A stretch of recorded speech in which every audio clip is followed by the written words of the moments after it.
تو دیکھیے بسم اللہ الرحمن الرحیم، فآیتی ذی القربى حقہ والمسکین وابن السبیل ذالک خیر للذین یریدون وجہ اللہ واولئک هم المفلحون وما آتیتم من ربا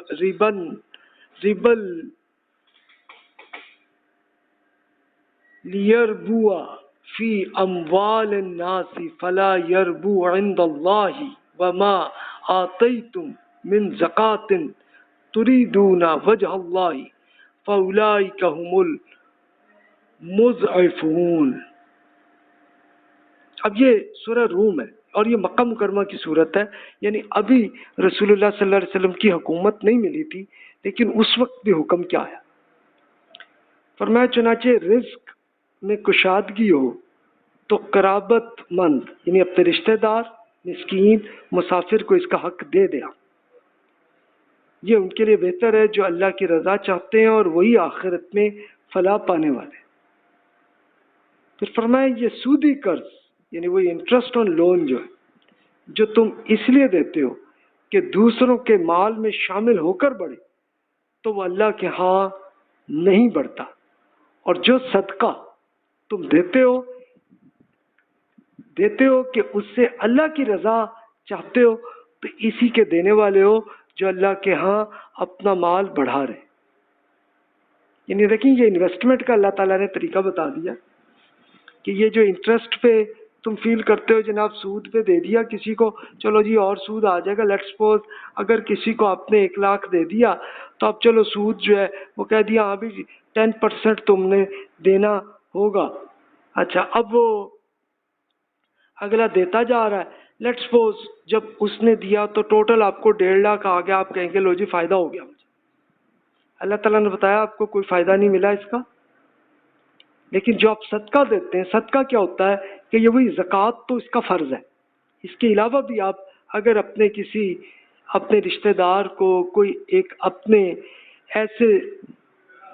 مسکین سے مراد کے جو فائنینشلی پرابلم ہے لیکن وہ مانگ نہیں رہا، تو ان کی آپ جا کے ہیلپ اگر کر رہے ہیں تو اللہ تعالیٰ نے بتایا کہ اس کو ملٹی پلائی اللہ تعالیٰ اس کو کرتا رہتا ہے، اسی دنیا میں بھی اللہ تعالیٰ اس کا اجر بھی دے دیتا تھا، اور آخرت میں تو اس کے لیے تو وہ کئی گنا ہو سکتا ہے کہ وہ 1000 گنا یعنی ملٹی پلائی کرتے 1000 بار ملٹی پلائی کرتے جائیں، اللہ تعالیٰ اس سے زیادہ آپ کو دینے کے لیے تیار ہے، آگے آپ کی مرضی۔ اب سورہ آل عمران میں یہ وہ مدنی صورت ہے کہ جب رسول اللہ صلی اللہ علیہ وسلم کی حکومت بن گئی تھی، فرمایا یا ایھا الذین آمنوا لا تأکلوا الربا اضعافا مضاعفة واتقوا اللہ لعلکم تفلحون واتقوا النار التي اعدت للکافرین اطیعوا اللہ والرسول لعلکم ترحمون۔ اہل ایمان یہ بڑھتا چڑھتا سود کھانا چھوڑ دیجئے، اللہ تعالیٰ سے خبردار رہیے تاکہ آپ فلاح پائیں اور اس آگ سے بچیں جو منکروں کے لیے تیار کی گئی ہے، اللہ اور اس کے رسول کے فرمانبردار رہیے تاکہ آپ پر رحم کیا جائے۔ اچھا اب یہ سٹارٹ میں مدینہ منورہ والوں کو یہ اللہ تعالیٰ نے یہ ارشاد فرمایا، تب کیا تو اب آپ یہ دیکھیے کہ اس میں یہ بتا دیا کہ بھی اگر آپ انٹرسٹ کمانا ہی چاہ رہے ہیں، ایڈ کرنا ہی چاہ رہے ہیں اور ربا کو، تو پھر آگ سے بچیں آپ، یعنی اس کا پھر رزلٹ وہاں ہونا ہے آخرت۔ اگر پھر بھی لینا تو لو بھائی، مرضی ہے آپ کی، آپ بھگتو پھر۔ اچھا یہ اب سوال یہی آتا ہے کہ الربا اور یہ جو اردو کا سود ہے یا انگلش کا انٹرسٹ ہے، یہ ایک ہی چیز ہے، تو اس کے لیے تمام اسکالرز ایون غیر مسلموں کے اسکالر سے بھی پوچھ لیں تو وہ اپنی لینگویج میں بالکل بتا دیں کہ ہاں جی یہی ہوتا ہے، یعنی سمپل یہ ہوتا ہے کہ آپ نے کسی کو قرض دیا ہے اور پھر اس میں کچھ اضافہ آپ لے رہے ہیں، یہی سود ہے، یہی انٹرسٹ ہے، یہی ربا۔ عربی میں بھی یہی ہے، انگلش میں بھی یہی ہے، اردو میں بھی یہی ہے، کچھ اور زبانوں میں بھی یہی ہے، یعنی یہ کوئی ایسا لفظ نہیں ہے کہ جس میں کوئی اختلاف ہو۔ یعنی آپ ایون چائنا والوں سے پوچھ لیں تو وہ بھی اپنی لینگویج میں کوئی نہ کوئی اس کا بھی بتا دیں گے کہ کچھ نہ کچھ لفظ وہاں پہ بھی مل جائے گا. تو یہ ہے الربا. اب اللہ تعالیٰ نے ایک باقاعدہ ایکشن کیا، یہ سورۃ البقرہ میں ہے، اور یہ وہ ٹائم آ گیا کہ جب رسول اللہ صلی اللہ علیہ وسلم کی حکومت صرف مدینہ منورہ تک ہی نہیں رہی، بلکہ وہاں سے لے کے اب یہ پورے عالم عرب پہ، یعنی عالم عرب کتنا تھا، جو آج کل کا سعودی عرب ہے، یمن ہے، عمان ہے، عرب امارات ہے، کویت ہے، بحرین ہے، یہ سارے کے سارے تک رسول اللہ صلی اللہ علیہ وسلم کی حکومت پہنچ گئی تھی. تو اب ایک ایکشن کے لیے اللہ تعالیٰ نے حکم کیا دیا، یہ بڑا ہے، اسی دنیا کے اندر ایک سزا دینے کا اللہ تعالیٰ نے ایک اعلان کر دیا تھا. فرمایا الذین یأکلون الربا لا یقومون الا کما یقوم الذی یتخبطہ الشیطان من المس ذلک بانہم قالوا انما البیع مثل الربا وأحل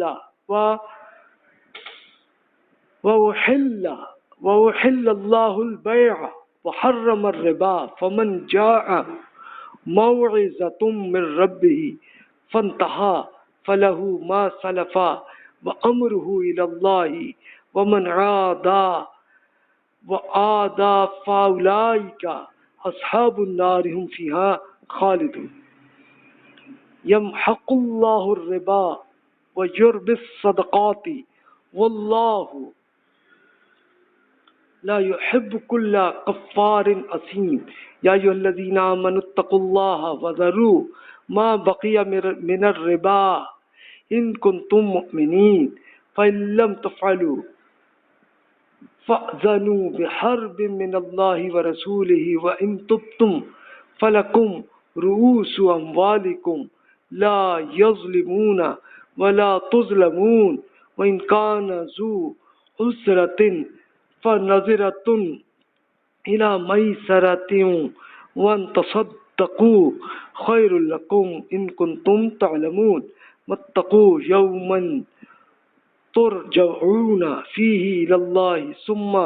توفى كل نفس ما كسبت وهم لا يظلمون. اب ترجمہ آپ کے سامنے ہے. اب دیکھیے، پہلے تو اس کی وارننگ بتا دی، اس کے برخلاف جو لوگ سود کھاتے ہیں وہ قیامت میں اٹھیں گے تو بالکل ہی اس شخص کی طرح اٹھیں گے جسے شیطان نے اپنی چھوت سے پاگل بنا دیا. یہ اس لیے کہ انہوں نے کہا تھا کہ جناب بزنس بھی تو آخر سود ہی کی طرح ہی ہے نا. اور تعجب ہے کہ اللہ نے بزنس کو تو حلال اور سود کو حرام کیوں ٹھہرا دیا. یہ وہ سوال تھا کہ جو رسول اللہ صلی اللہ علیہ وسلم سے یہ کچھ منکرین نے، کچھ منافقین نے اس قسم کے سوال کیا تھا، تو اللہ تعالیٰ نے یہی لیا. تو فرمایا کہ پھر دیکھو آخرت میں تو رزلٹ یہ ہوگا کہ بالکل پاگل کی طرح بن کے تو تم چلتے ہوئے آؤ گے. پھر اس میں فرمایا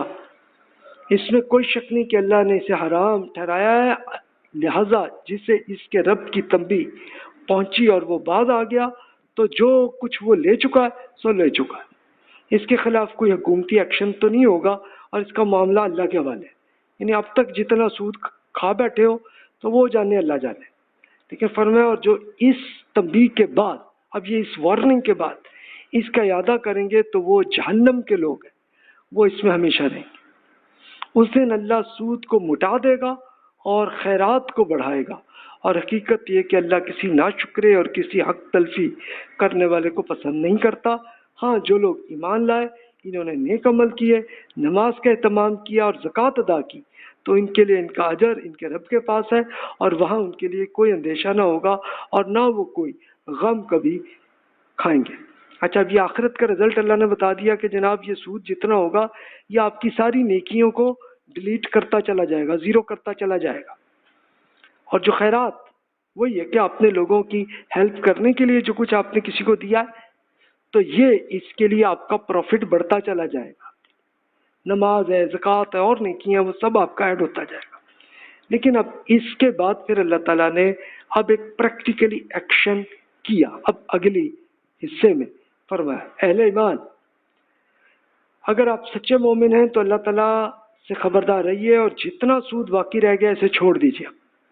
لیکن اگر آپ نے ایسا نہیں کیا تو اللہ اور اس کے رسول کی طرف سے جنگ کے لیے خبردار ہو جائیے، اور اگر توبہ کر لیں تو آپ کی اصل رقم یعنی جو آپ کا کیپٹل انویسٹمنٹ ہے اس کا تمہیں حصہ ہے، ان کا حق ہے۔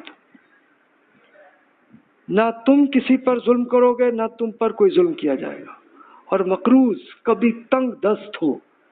تو ہاتھ کھلنے تک اسے مہلت دو، اور اگر تم بخش دو تو یہ تمہارے لیے بہتر ہے اگر تم سمجھتے ہو، اور اس دن سے ڈرو کہ جس میں تم اللہ کی طرف لوٹائے جاؤ گے، پھر ہر شخص کو اس کی کمائی وہاں پوری مل جائے گی اور لوگوں پر کوئی ظلم نہ ہوگا۔ تو آخرت کا رزلٹ بھی بتایا اور اس دنیا کا بھی کہ جناب اب آپ کا جتنا انٹرسٹ آپ کا اپنے لینا ہے باقی رہ گیا آپ چھوڑ دیں، بس آپ کا جتنا کیپٹل ہے وہ آپ لے سکتے ہیں۔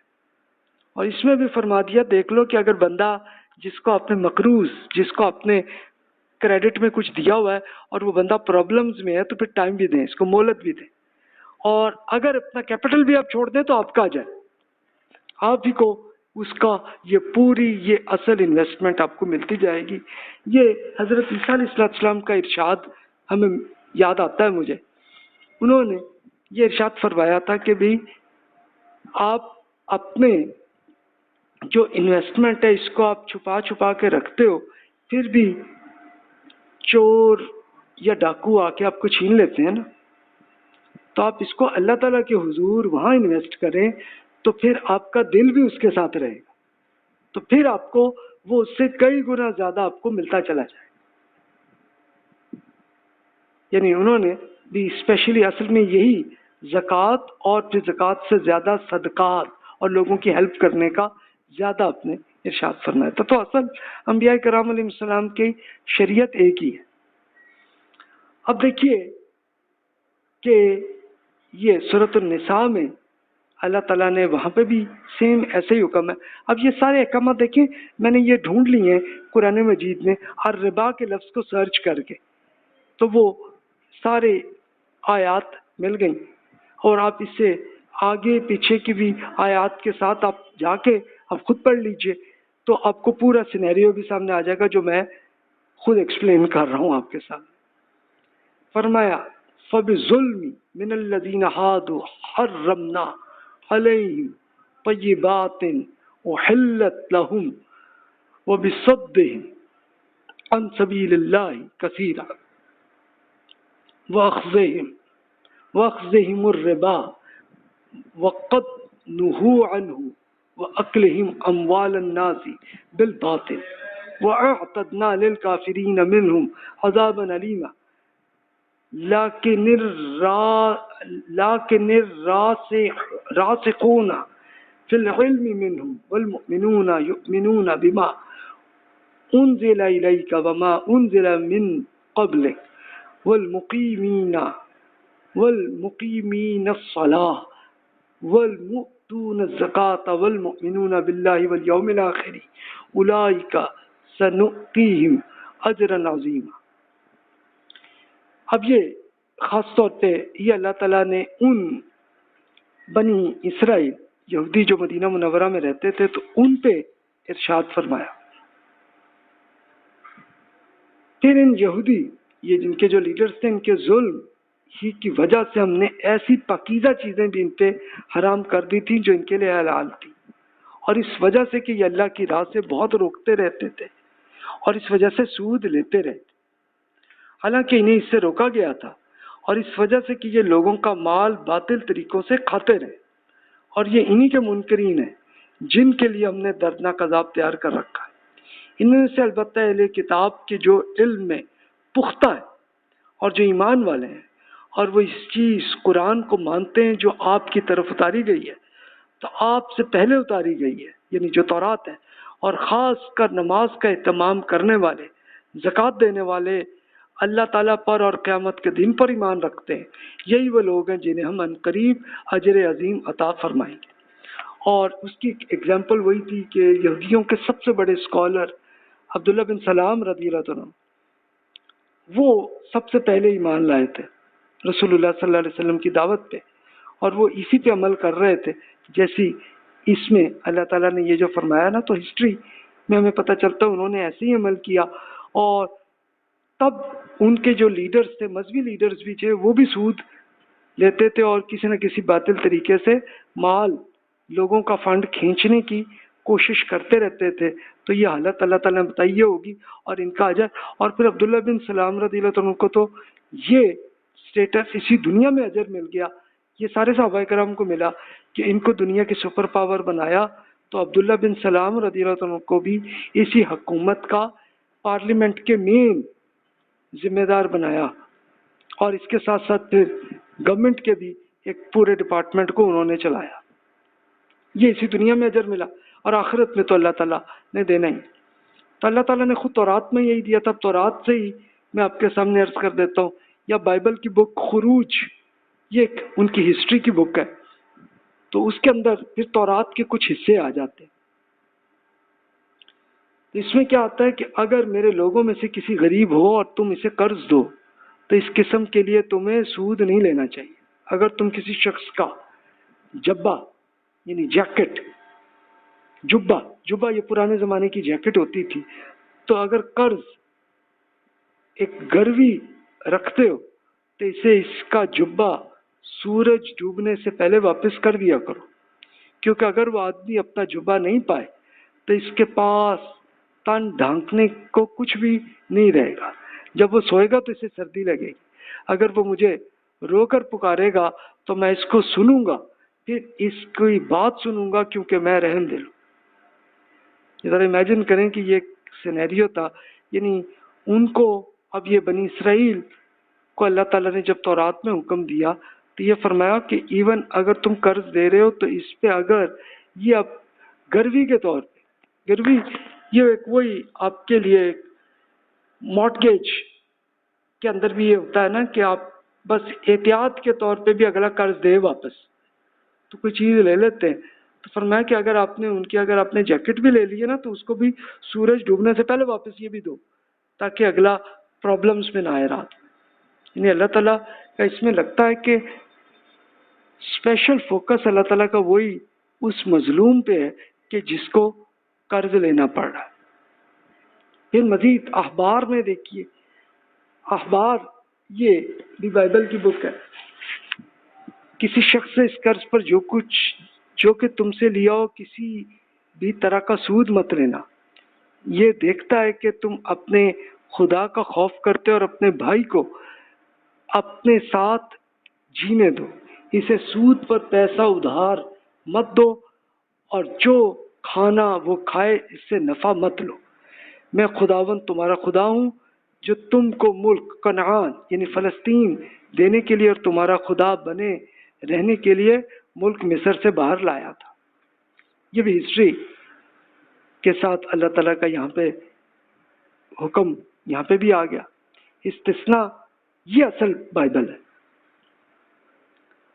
کہ جس میں پوری ڈیٹیل شریعت کے احکامات ہیں. تو اس میں فرمایا اگر تم کسی اسرائیلی کو کچھ ادھار دو تو تم اس پر سود نہ لینا. تم پیسوں پر، کھانے کی چیزوں پر یا کوئی ایسی چیز جس پر سود لیا جا سکے سود نہ لینا. اچھا، اس کا مطلب انہوں نے کیا سمجھا؟ اب یہ دیکھیے کہ یہاں پہ یہ جو اسرائیلی کو ادھار دو تو سود نہ لینا، یہ اگر یہاں پہ حکم آیا تھا نا تو مراد یہ تھی کہ اپنے بھائیوں سے نہ آئے یہ کرنا. تو اس کا یہ مطلب نہیں تھا کہ دوسروں سے تم لے لو، یہ کوئی اجازت نہیں تھی. لیکن انہی بنی اسرائیل کے کئی اسکالرز نے اس کا مطلب یہ نکالا، ہاں جی بنی اسرائیل والوں سے سود نہیں ہم لے سکتے، دوسروں سے لیں. اور وہ پھر دوسری اور قوموں کے لوگ جتنے بھی ہوتے تھے سب سے سود لیتے رہے. اور اب اللہ تعالیٰ نے قرآن مجید میں بتا دیا انہیں کہ یہ کتنا بڑا گناہ ہے. اب رسول اللہ صلی اللہ علیہ وسلم کی احادیث میں نے کچھ سرچ کر کے جس میں سود کے احکامات آئے تو وہاں پہ جیسے عمر بن خطاب رضی اللہ عنہ بیان کرتے ہیں، رسول اللہ صلی اللہ علیہ وسلم فرمایا سونے کے بدلے قرض میں چاندی سود ہے، سوائے اس کے کہ وہ فوراً دی جائے. اس طرح گندم کے بدلے قرض میں سود ہے، لیکن اگر فوراً ادا کر دی جائے تو پھر سود نہیں. اسی طرح جو کے بدلے جو، کھجور کے بدلے کھجور، قرض میں سود ہوتا ہے لیکن فوراً ادا کر دیں تو پھر سود نہیں. یعنی یہ رسول اللہ صلی اللہ علیہ وسلم کے زمانے کی ٹرانزیکشنز ہوتی تھی کہ مثال کے طور پر ہوتا تھا نا کہ ایک چاندی کچھ لی ہے تو اور یہ سب قرض سے تعلق تھا. اگر فرمایا فوراً کیش پہ آپ کر رہے ہیں نا، ایک چاندی آپ لے رہے ہیں اور کوئی چیز دے رہے ہیں، سونا دے رہے ہیں یا گندم لے رہے ہیں اور کوئی اور چیز دے رہے ہیں، تو اس کی جو پرائس بھی مارکیٹ کی ہوگی تو دیٹس اوکے، ٹھیک ہے، اس میں کوئی سود نہیں. لیکن کریڈٹ میں ہوگا تو پھر یہ سود ہو جاتا ہے. اس کے لیے ایک فقہ کے اندر ایک خاص ٹرمینالوجی استعمال ہوتی ہے جسے سد ذریعہ، یعنی کہ کوئی ایک کام اگر ہو سکتا ہے جائز ہو، لیکن اس کے اندر چانس ہے کہ اس سے کوئی نہ کوئی آپ غلط حرکتیں کرنے لگیں گے، تو اس کو سد ذریعہ کہتے ہیں کہ بھی یہ نہ کریں. یعنی یہ ہوتا تھا کہ مثال کے طور پہ کھجور قرض پہ لی ہے، یہ گندم لے لی، ہاں جناب یہ آپ کو ابھی اس ٹائم ہو سکتا ہے شادی کرانی ہے اپنے بچی کی، تو آپ نے جناب ہو سکتا ہے مثال کے طور پر اپنے 100 کلو آپ نے کھجور لے، یا کھجور تو وہاں پہ ہوتی تھی مدینہ میں، گندم لے لی ہمارے زمانے ہمارے علاقے میں، چاول لے لی. اب شادی ہو گئی سب کچھ، لیکن اب آپ نے پیسے دینے ہیں نا، تو اس میں تو پھر لازمی بات ہے کہ اگلا وہ کریڈٹ میں زیادہ پرائز سے لے گا آپ سے، اس لیے یہ سود ہے.